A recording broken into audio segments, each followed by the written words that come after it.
Apa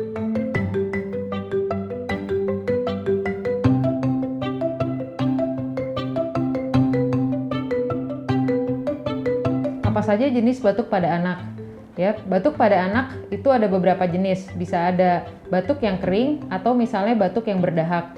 Nah, namun yang lebih penting dari jenisnya adalah lama durasinya. Jadi, apakah batuknya misalnya kurang dari 14 hari yang kita bilang batuk akut atau misalnya lebih dari 14 hari yang kronik.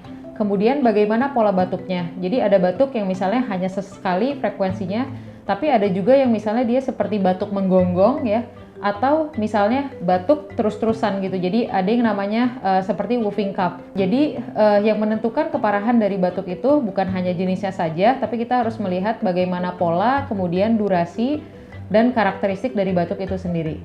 Kapan dibutuhkan obat untuk meredakan batuknya?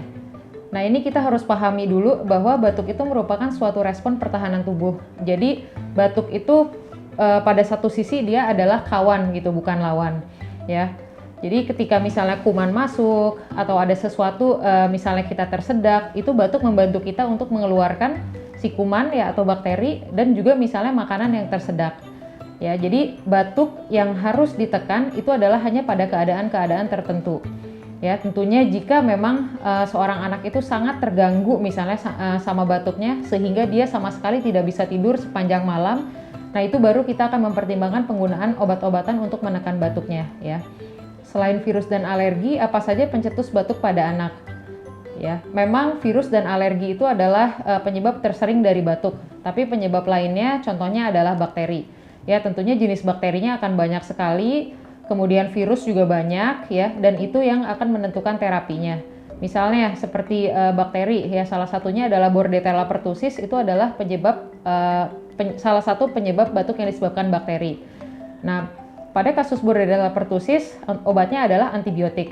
Tapi ketika penyebabnya adalah virus ya, misalnya seperti rhinovirus atau adenovirus yang dia menyebabkan batuk pilek biasa, mungkin obatnya kita tidak memerlukan suatu antibiotik atau misalnya antiviral tertentu, tapi pengobatannya nanti akan suportif. Berbeda lagi dengan batuk yang disebabkan alergi ya, misalnya asma kita masukkan ke kategori misalnya alergi gitu.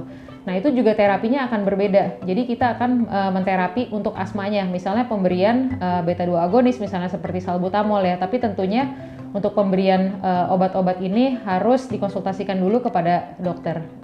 Kapan batuk anak dikatakan berbahaya jika tak kunjung sembuh? Ya, jadi ada karakteristik tertentu batuk yang harus segera kita bawa ke dokter. Misalnya pertama adalah batuk darah. Itu sudah pasti meskipun durasinya hanya 1 hari gitu, atau misalnya baru saja batuk terus keluar darah, itu harus langsung dibawa ke dokter. Karena penyebabnya itu akan sangat berbeda dengan batuk-batuk biasa. Ya. Kemudian kalau misalnya batuknya seperti biasa saja, maksudnya bukan batuk darah ya, atau batuk berdahak atau batuk kering, kapan kita bawa ke dokter jika itu sangat mengganggu. Seperti yang saya sebutkan sebelumnya, misalnya anaknya sangat terganggu karena dia nggak bisa tidur semalaman, seperti itu. Atau misalnya setelah batuk itu menjadi kronik ya, lebih dari 2 minggu, nah itu harus dibawa juga, karena kita harus mencari penyebab yang tersering apa.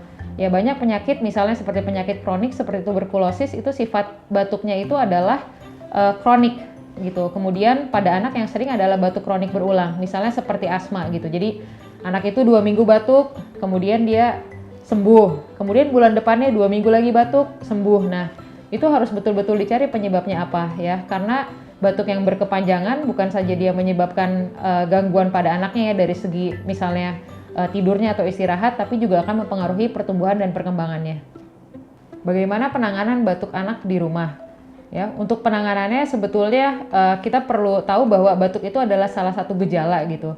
Nah, jadi selain kita harus cari etiologinya atau penyebabnya ya, untuk simptomnya atau gejalanya adalah bisa diredakan, misalnya seperti anak itu harus banyak minum ya. Jadi disarankan untuk minum air hangat ya. Kemudian yang kedua adalah sebetulnya ibu atau orang tua bisa mencoba memberikan seperti jeruk ya, air jeruk, kemudian misalnya ditambahkan dengan madu seperti itu, dan dibuat hangat. Ya, ketiga, anak harus cukup istirahat. Jadi sebelum kita memberikan obat-obatan kepada anak, maka boleh dicoba 3 saran yang tadi saya kemukakan sebelumnya.